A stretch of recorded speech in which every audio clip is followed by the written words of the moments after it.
Ladies and gentlemen, boys and girls, children 18 plus, you are tuned in to the Loan Officer Podcast with me, Dustin Owen, and my very special guest, Rookie of the Year candidate, Casey McElroy, rookie loan originator with Waterstone Mortgage in his first full year. Check this out. In his first full year in the mortgage industry, $23 million in volume closed. Casey, how many families was that? How many units did you produce in 2020? I think it was 87. 87 units. Full disclosure, Casey entered the industry first quarter of 2019, but literally this was his first job since retiring from professional baseball. Dude didn't even know how to use Microsoft Outlook. True story. Let alone did he know there's a T in mortgage. And I asked Casey to come on and be today's guest, A, because he's a top producer, but he's doing astonishing numbers in record time. So Casey, thank you for taking 30 minutes out of your busy schedule to come and share your experiences with me and as well as the audience.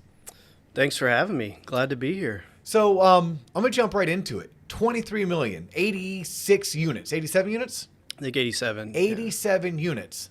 Looking back on that. Oh, by the way, how many assistants do you have? You're looking at them. Oh, okay. So you are the assistant. Mm-hmm. Team of one. Yep. Team of one. That's fantastic. No, so here's what I want to do. So we have throughout last year, we brought on various top producers and I picked their brain.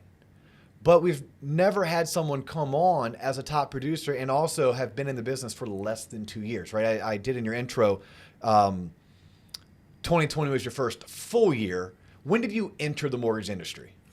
So I entered it January 28th of 2019 and kind of got everything started, beginning, middle of February 2019. So we make a joke of it, but had you ever used Microsoft Outlook prior to coming to work at Waterstone Mortgage?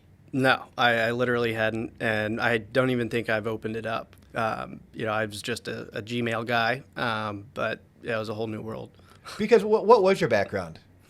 I played professional baseball with the San Diego Padres for about 7 years, and after I got done playing, I went back to school and finished my degree and had no idea what I wanted to do with my life. I went back as a 28-year-old senior, which got a lot of weird looks in the classroom. But, I knew that I, wanted to control my own destiny and wanted to find something that, I could do that. And, that's kind of how I got into it. Yeah, like many of us, you didn't go to college thinking, oh, gosh, I can't wait to become a mortgage banker. Right. Yeah. I didn't even know what a mortgage was. Like your intro, I didn't know there was a T in it. It was something I was very unfamiliar with. But meeting with David Holbrook, who is one of my former high school baseball coaches. And David's in the mortgage industry as well. Yeah. Yep. And he kind of told me about it. We had lunch, and he was asking, what I wanted to do with my life. Now that I had finished college and stuff, and I told him I didn't know. I was interviewing with a bunch of different companies and stuff, but it was... Out of curiosity, do you remember what type of jobs they were that you're interviewing for? Like, were they accounting jobs? Were they sales jobs? Mostly sales jobs. Okay. But... so you knew, for the most part, you wanted to go into sales? Yeah. I knew that was the best route for me to, kind of, make more money and kind of have some more control over, my own destiny and that kind of thing. However, a lot of those jobs, they were, starting you at X amount of salary, and hey, if you work really hard, in 5 to 6 years, we'll boost it up, 5,000 or something like that. And so getting started a little later in the game, being my first job, coming out of college when I'm 28, 29 years old, I wanted a little bit, something more than that. Well, because you're a professional baseball player, and you were making millions of dollars playing professional baseball, right? Yeah, not so much. No? In the minor leagues, you get a bus ticket and a ham sandwich. You're making pennies, and you only get paid during the season. So in the off season, a lot of us, like I worked valeting cars, giving baseball lessons, kind of anything that I could do in the off season to, earn a little bit of money. Keep the lights on. Right. Exactly. Keep the lights on. No, I had buddies that I grew up with told stories like, yeah, playing professional baseball is awesome. We share a 2-bedroom apartment. I'm like, oh, you and your roommate? Like, no, me and my 5 roommates. There's 6 of us in a 2-bedroom apartment. Exactly. You're bunking up. Yeah. So you didn't come into this flush with cash, and you're like, yeah, I just need something to do. You came into this saying, holy crap, I'm 28, 29 years old. I finally graduated from college, and I now need to enter the working world. What am I going to do? But you were intrigued. I think this is good for the audience to know. You were intrigued by the opportunity to write your own paycheck. You get to fill out your own W-2 as long as you're willing to take on the responsibility of all the hard work that it takes to get there. Exactly. And that was something that, in a lot of cases is very scary, for people. Like, nothing's guaranteed. But, having that background of playing minor league baseball, it's something that, you control your own destiny as well. You see kind of the light at the end of the tunnel where, like, if you make it to the major leagues, the minimum salary up there is over $500,000. And so you're playing in the minor leagues and working your way up, and, it's kind of on you. In the off season, if you don't want to work hard or get better, there's a good chance you get cut in spring training or throughout the year. So it was something that I was kind of used to, having that responsibility of like, okay, I control my own destiny. And so I think that kind of helped me, enter into this business. So that's a little bit of a background of Casey McElroy, how he came to the mortgage industry. I want to jump into your mindset, right? And if you can, think about now, almost 2 years ago now, right? 2 years ago, you made that decision that although you don't know how to use Outlook, you're going to jump feet first, head first into the mortgage industry. You found a company, the company believed in you, you believed in the company, which I think is paramount for anyone, really in any industry. What did you do early on that you're so grateful that you did? And then conversely, what did you do early on that if you could go back and talk to yourself 2 years ago, you would say, Casey, stay away from that? I think early on, because I knew nothing about the business, it was, first and foremost to just learn it, learn everything I can about the business and going through, the training, learning. What did you use for your training? Zinix. Okay. Went through a Zinix program. I think it took me a month and a half maybe to kind of finish that. And then, outside of that, I went on Amazon and ordered several books to kind of learn not only, the X's and O's of guidelines, but also the approach to, how successful loan officers have built their business and kind of what they did early on to, grow it and start it and that kind of thing. Do you remember the names of those books? And were the books mortgage specific? I remember the name of one. It was How to Become a Salesman in 30 days, I think it was. Okay. So that wasn't necessarily mortgage specific. That was just anyone who's in a sales profession. Right. Okay. And then I listened to other podcasts, to kind of learn, what, successful LOs have done in the past to grow their business and that kind of thing. And so early on, I really just wanted to dive in, learn as much as I can so that, when I meet with realtors or builders, I have a good foundation, for what I'm talking about a little bit. And, from there, it's just a matter of building relationships with, those business partners and stuff. And I think having a baseball background and, being more or less a captain at Auburn, stuff like that, it kind of helped me communicate with people. And I was never, the loudest person in the room. I was fairly quiet. I told you when you interviewed me that I was more of an introvert. And so, I had the approach of, let me show you as opposed to let me tell you. So, I kind of took that, with the meetings and stuff that I would have with realtors and, look, just give me a chance and let me show you, kind of what I can do and how well I take care of your clients and stuff. And, I think that also, our one-on-ones that we, have had, every week, have helped as far as, how to overcome objection, how to work through different problems, the right things to say, as well as just, kind of being myself and building relationships with realtors, on a personal level, because throughout the process of, a transaction, like you're talking with them all the time. So it's important that you connect, on a personal level as well. So let me kind of circle back and summarize the way that I heard it. Correct me if I'm not hearing this right, but what you would recommend to someone who maybe is in your shoes today or looking to follow in your footsteps is get yourself some training. You use Zenix's ground school, took you roughly 4 to 6 weeks to complete. Because I know because we work together, you didn't just do Zenix, meaning you weren't doing that 8-10 hours a day. You were probably doing that 3 to 5 hours a day. But that laid the foundation, but that wasn't enough for you. You went out on your own. You purchased a couple books on either how to become a good sales professional, how to become a good mortgage professional or a loan officer. And then you still consumed by listening to podcasts or watching YouTube videos, and you found yourself a mentor. Like you were alluding to the meetings that you and I would have, and we did that for the audience. I did that with Casey and 2 other younger people in their careers where they would come in and they'd spend an hour with me. They sought me out and they did, it was like a kind of a mentorship where we didn't have a set schedule. I wasn't holding you all accountable. We just talked the industry. You can do that with your sales manager, your branch manager, but you can do it with a complete stranger. You can reach out to a complete stranger in your marketplace, offer to buy them coffee or lunch, and then just pick their brain about their experiences for the sole goal that you can lessen the length of your bell curve, right? I mean, you want your trajectory to seem more like a hockey stick versus maybe a slow growing anthill or a small mountain. Something else that you did that I think is worth sharing.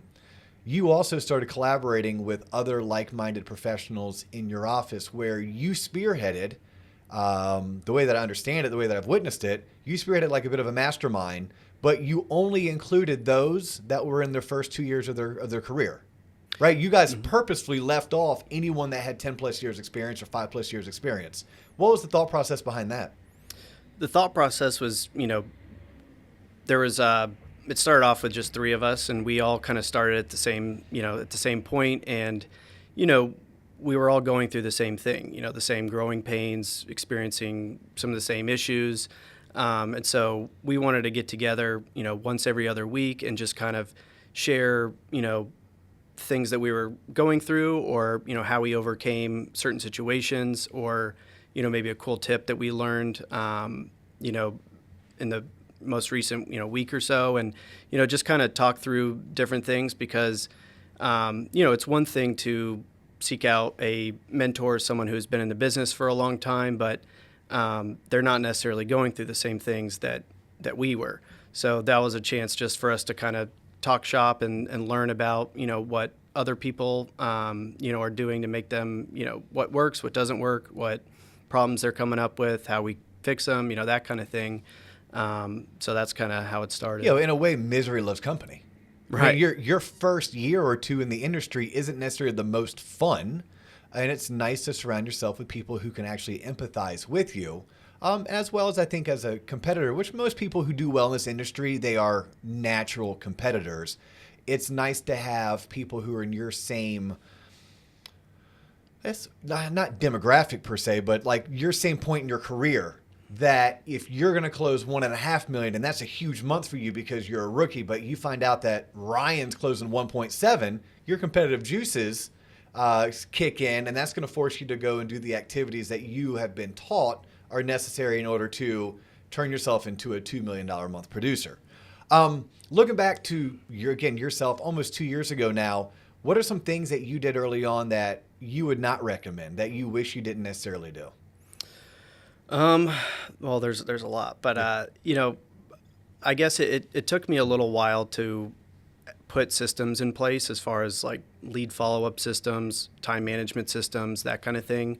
And I wish that I had done that a little bit earlier on. Obviously, looking back, I could have met with, more realtors, reached out to my sphere, more, and, not be so apprehensive to ask for the business. That's one of the hardest things I think that people go through is, they'll have a great meeting with, a business partner or a potential referral partner, and they forget to ask for the business. And so, looking back on it, there were some missed opportunities there and things that I could have done better, to ask for the business and that kind of thing, as well as, time management with, several leads that I would get that I would spend so much time, trying to make something work, trying to pull something out of thin air. But, in reality, it's, gauging, if they want to buy a house or not, what's their enthusiasm level. And if they're not willing to, provide pay stubs or bank statement, kind of the basic things, then I shouldn't be, spending so much time trying to qualify them elsewhere with that unknown. And if they're not enthusiastic about, wanting to purchase a home. Yeah, I think that's great advice for any loan officer, but especially those newer in the business. I remember a gentleman by the name of Rob Mitchum was one of my first managers, and he said, Dio, you know what the best 4-letter word in sales is? I'm like, what? He's like, no, not that. It's a great word, by the way, but no, not that word. He said, next. He said, this is something you need to say next to. I'm like, what do you mean? He's like, it's time for you to move on. He's like, you don't have a deal or you don't have buy-in from the client. It's time for you to move on because there's only so many hours in a day that you can work. Like you need sleep, you need to see your wife, you need to see your kids, you need to go to the grocery store. Mm-hmm. Hey, by the way, you're getting kind of chubby. You need to hit the gym. He actually told me that one day. Took me like 3 years. I finally listened. But yeah, so next. And I hear you say that. You're like, yeah, I was trying to slam a square peg through a round hole. I wish earlier on you understood you're saying you understood that concept. How about some advice? What's some good advice that you were given early on in your career that you're grateful that you received? Kind of going back to the systems thing, I did eventually, probably sooner than others, but put systems in place that, at the time I wasn't busy. I wasn't doing many loans. I was, new and stuff like that. So I didn't really see the need for a follow-up system because I only had, 3-4 leads. But, putting that system in place so that when the business does grow and when you do start getting a lot of leads, you can be organized and managed so that you're able to, keep up with following up with every lead and manage your time. Time blocking is super important because the day can get away from you and then you go home and you're like, well, what did I do today? So just mainly the systems, putting them in place, as well as time blocking, I think was great advice, that I received. Just coming from the baseball world and stuff like that, like being self-motivated, try to go into work at the same time every day. We don't have a set schedule, so to speak. We're not paid hourly, it's on us. So, try to have as much of an organization as possible. Yeah, a routine. Right. Right? I mean, that's I was going to ask this question. Let the audience know, what is your schedule like? Like what time do you get in typically? What time do you leave? Yeah, so typically like I wake up around 5:30 or so, and I go to the gym and work out, and then shower. I'm usually at work, by 7:30, 7:45, and typically, between 7:30 and 9 is kind of my quiet time. The phones aren't ringing. I'm not necessarily being bothered with issues of the day, and I can really spend that time to work on maybe things from the previous day that I hadn't finished, or work on pre-approvals, things that aren't so demanding to talk to people or that kind of thing, and then really from 9 a.m. to about 10 or 11, that's when I do my follow-ups, like my lead follow-ups, and really blocking out that, because if I were to put those lead follow-ups, say, later on in the day, chances are I'm not going to get to them. Yeah. And so I want to knock those out, kind of the first thing that I do. And then after that, working on files and taking care of things that come up during the day. And I try to leave by, 5:30 or so. Sometimes it's a little bit later. Yeah, but what I think is paramount to your success is you're predictable in every good way. We know here in the local Winter Park, Florida branch of Waterstone Mortgage, if you're in this office, which there's about 50 professionals in this office, Casey McElroy is going to come to the office between 7:30 and 8 o'clock every day. He's not leaving until 5, sometimes 6, or even a little bit after 6 every single day. And when I look at the success that you've had so early on in your career, that is one of the shining stars that stands out the most. It's that you've become predictable in your schedule. You're working a full day, right? Even if you leave the office for an hour to go to lunch, cool. Well, you're working 8 to 6, 7:30 to 5:30. You're putting in a full day's work. When I look at those that struggle, I think they struggle because they take full advantage of this being 100% commission. I'm my own boss. And if they actually sat down and tracked the hours they work, they would realize that it's rare that they actually work a 36-hour work week or a 32-hour, let alone a 40 to a 45, which someone who's going to go out and do $2 million a month, $3 million a month, make commission checks, $20,000, $30,000, $40,000 a month, that comes with a certain type of discipline. And I think that gets lost on many sales professionals who may have entered the industry because they were money motivated, but they failed to put together the action plan or the discipline necessary to actually achieve the type of money that they dreamt of when they joined the industry. How about this one? What did you close in 2019? Because you entered in January and you did about 6 weeks of training, so you really didn't hit the ground until, let's say, March 1st. What type of production did you do? Did you light the world on fire? No, I was a pretty slow starter. Okay. So it took you how many months before you closed your first transaction? I think my first closed transaction was in April. Wow. So a solid, from day one to first closing, you were 4 months. How long did it take you before you were consistently closing 2 to 3 loans a month?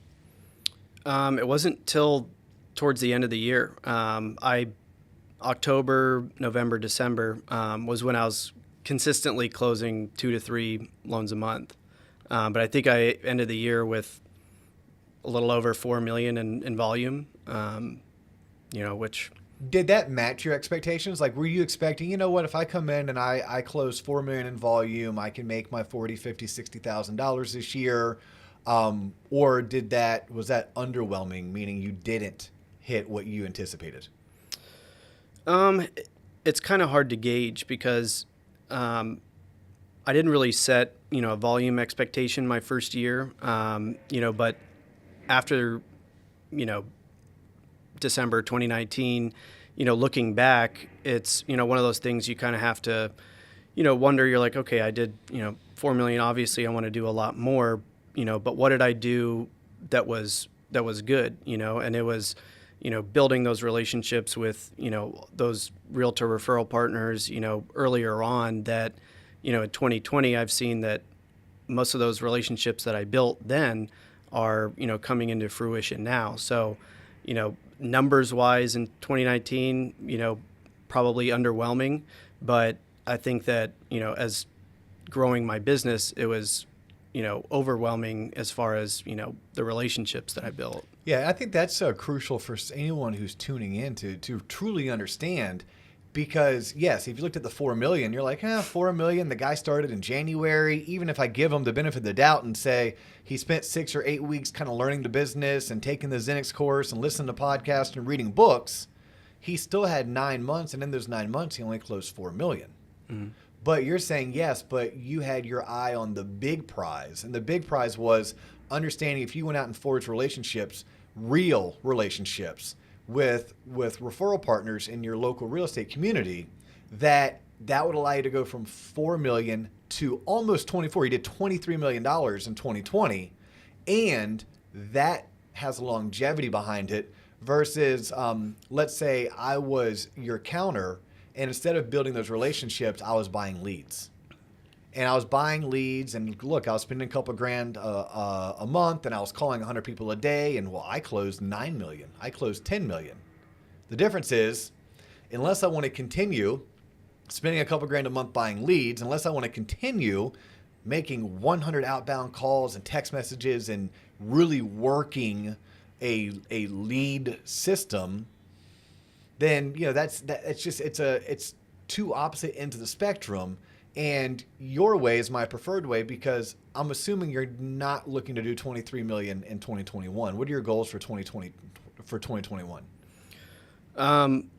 my goals are to match or do better than what I did in 2020. Okay. Understanding the market, obviously 2020 was an incredible year, for interest rates and that kind of thing. But, my goal is to keep up that pace in 2021 and surpass it. You know what we didn't cover? What was your purchase to refi mix?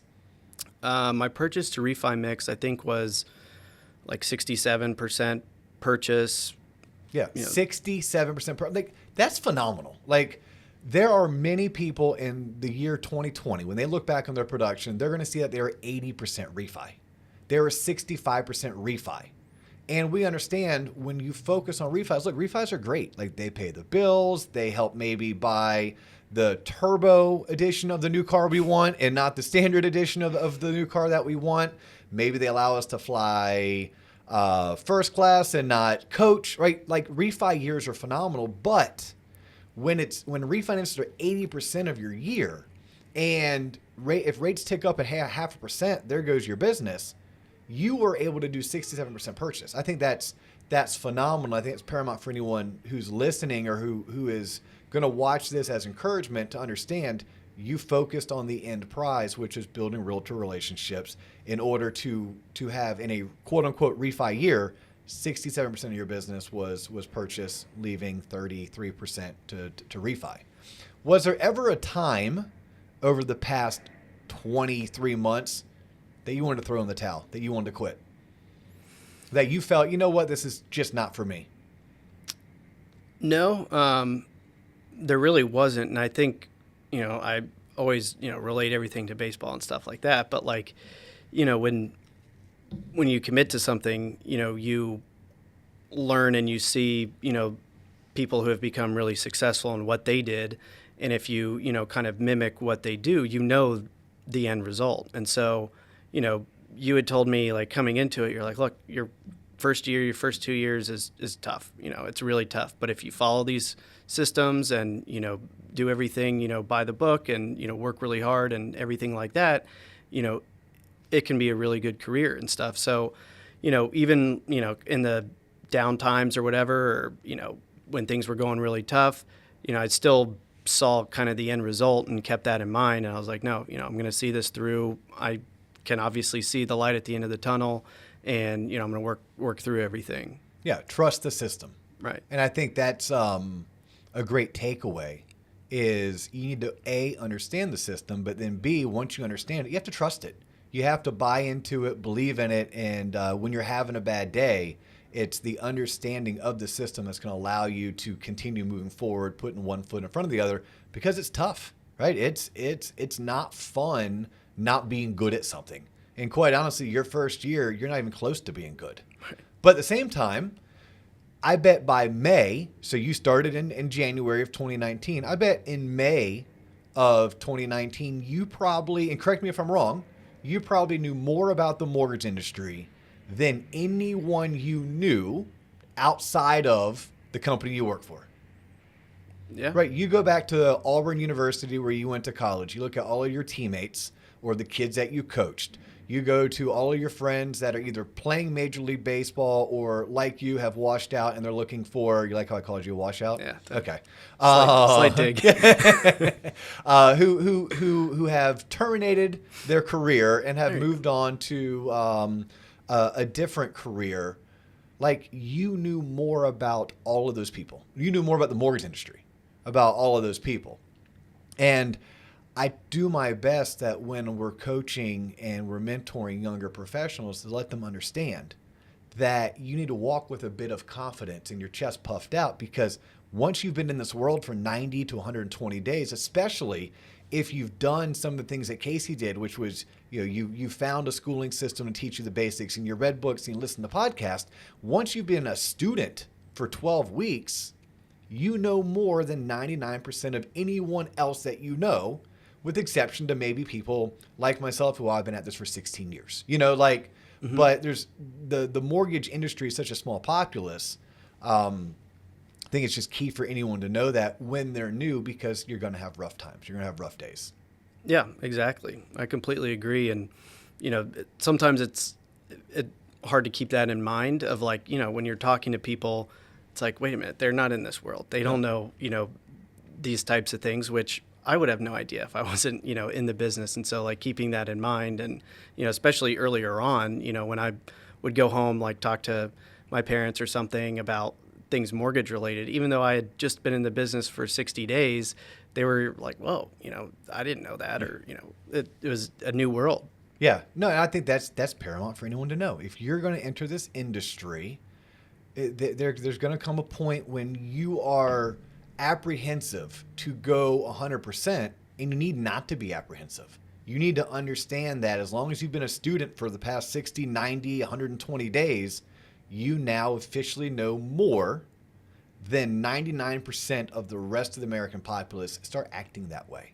Maybe you walk with trepidation because you do understand you're wet behind the ears or a little bit green, but you shouldn't be afraid to go out and start conducting yourself as a professional because you've done the work, you've done the due diligence, you already have a couple bumps, bruises, and scars to prove it.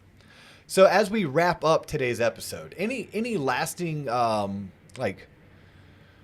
words of encouragement, words of advice? Like I'm imagining someone's listening to this right now because they want to be the next Casey, right? They want a career in the mortgage industry. They just don't know how. They don't know where to start, or maybe they're like you, but they've been at this for 2 or 3 years, but they're not doing 80 plus units for 23 plus million. I mean, you told me earlier, what's your January going to be like? I think like 2.2. Yeah. $2 million in January. January is typically a slow month, right? So if you're able to do $2 million in January, I'm going to guess you're probably going to do about $4 million in June and July, right? You're projected to do $30 million in 2021, just based on where you are in your career, all of the legwork that you did, and the type of year that you had in 2020. So I'm listening to this, and I want some advice, not from old man Dio, right? Not from the has-been who's too far removed, but from someone who is in the trenches doing this. What would you tell me to tell my son who wants to follow in your footsteps? The first thing I would say would be to go into it 100%. If you see it as, something that, okay, it's commission only, I'm not paid hourly. I don't have to, I set my own schedule. I can do other things. This is great for me to do, a couple hours a day and then go play golf.